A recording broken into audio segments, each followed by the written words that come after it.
So I'm going to read what I think is one of Burroughs' best passages ever written.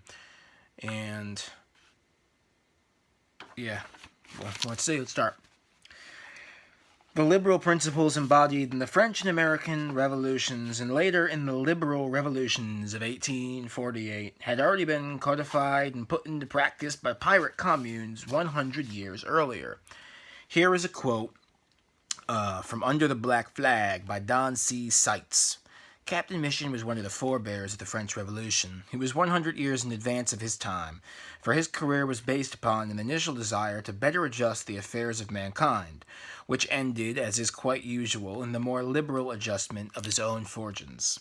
It's related how Captain Mission, having led his ship to victory against an English man of war, called a meeting of the crew. Those who wished to follow him he would welcome and treat as brothers. Those who did not he would safely set ashore. One and all embraced the new freedom. Some were for hoisting the black flag at once, but Mission demurred, saying that they were not pirates but liberty lovers, fighting for equal rights against all nations subject to the tyranny of government, and bespoke a white flag as the more fitting emblem. The ship's money was put in a chest to be used as common property. Clothes were distributed to all in need, and the Republic of the Sea was in full operation. Mission bespoke to them to live in strict harmony among themselves, that a misplaced society would adjudge them as pirates. Self-preservation, therefore, and not a cruel disposition, compelled them to declare war on all nations who should close their ports to them. I declare such war, and at the same time recommend to you a humane and generous behavior towards your prisoners, which will appear by so much more the effects of a noble soul, as we are satisfied we should not meet the same treatment should our ill fortune or want of courage give us up to their mercy. The, the new stat of Amsterdam was made prize, giving up £2,000 in gold dust and 17 slaves. The slaves were added to the crew and clothed in the Dutchman's spare garments. Mission made an address denouncing slavery, holding that men who sold others like beasts proved their religion to be no more than a grimace, as no man had power of liberty over another. Mission explored the Madagascar coast and found a bay 10 leagues of Diego Suarez. It was resolved to establish here the shore quarters of the Republic, erect a town, build docks, and have a place that they might call their own. The colony was called Libertatia, and was placed under articles drawn up by Captain Mission. The articles state, among other things, all decisions with regard to the colony to be submitted to vote by the colonists, the abolition of slavery for any reason including debt, the abolition of the death penalty, and freedom to follow any religious beliefs or practices without sanction or molestation. Captain Mission's colony, which numbered about 300 men, was wiped out by a surprise attack from the natives, and Captain Mission was killed shortly afterwards in a sea battle. There were other such colonies in the West Indies and in Central and South America, but they were not able to maintain themselves since they were not sufficiently populous to withstand attack. Had they been able to do so, the history of the world could have been altered. Imagine a number of such fortified positions all through South America and the West Indies, stretching from Africa to Madagascar and Malaya and the East Indies, all offering refuge to fugitives from slavery and oppression. Come to us and live under the articles. At once, we find we have allies in all those who are enslaved and oppressed throughout the world, from the cotton plantations of the American South to the sugar plantations of the West Indies. The whole Indian population of the American continent, peonized and degraded by the Spanish into subhuman poverty and ignorance, exterminated by the Americans, infected with their vice and disease. The natives of Africa and Asia, all of them, are potential allies. Fortified positions supported by and supporting guerrilla hit-and-run bands, supplied with soldiers, weapons, medicine, and information by the local populations. Such a combination would be unbeatable.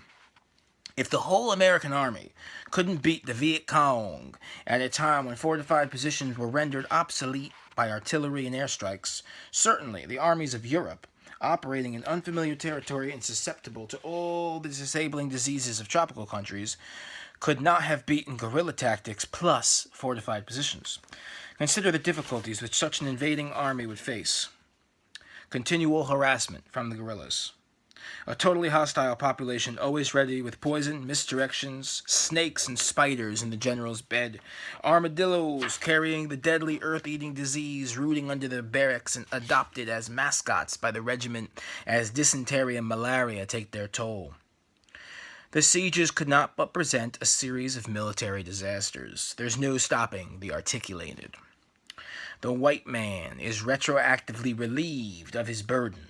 Whites will be welcomed as workers, settlers, teachers, and technicians, but not as colonists or masters.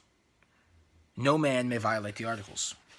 Imagine such a movement on a worldwide scale. Faced by the actual practice of freedom, the French and American revolutions would be forced to then stand by their words. The disastrous results of uncontrolled industrialization would also be curtailed, since factory workers and slum dwellers from the cities would seek refuge in articulated areas. Any man would have the right to settle in any area of his choosing. The land would belong to those who used it. No white man boss, no puka sahib, no patrons, no colonists. The escalation of mass production and concentration of population in urban areas would be halted. For who would work in their factories and buy their products when he could live from the fields and the seas and the lakes and the rivers and areas of unbelievable plenty? Living from the land, he would be motivated, finally, to preserve its resources. I cite this example as retroactive utopia, since it actually could have happened in terms of the techniques and human resources available at the time. Had Captain Mission lived long enough to set an example for others to follow, mankind might have stepped free from the deadly impasse of insoluble problems in which we now find ourselves. The chance was there, and the chance was missed. The principles of the French and American revolutions became windy lies in the mouths of politicians. The liberal revolutions of 1848 created the so-called republics of Central and South America with a dreary history of dictatorship, oppression, graft, and bureaucracy, thus closing this vast, underpopulated continent to any possibility of communes along the lines set forth by Captain Mission. In any case, South America will soon be crisscrossed by highways and motels. In England, Western Europe, and America, the overpopulation made possible by the Industrial Revolution leaves scant room for communes, which are commonly subject to state and federal law and frequently harassed by the local inhabitants. There's simply no room left for freedom from the tyranny of government, since city dwellers depend on it for food, power, water, transportation, protection, and welfare.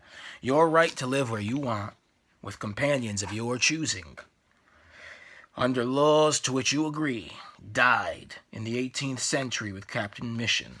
Only a miracle or a disaster could save it. Cities of the Red Knight.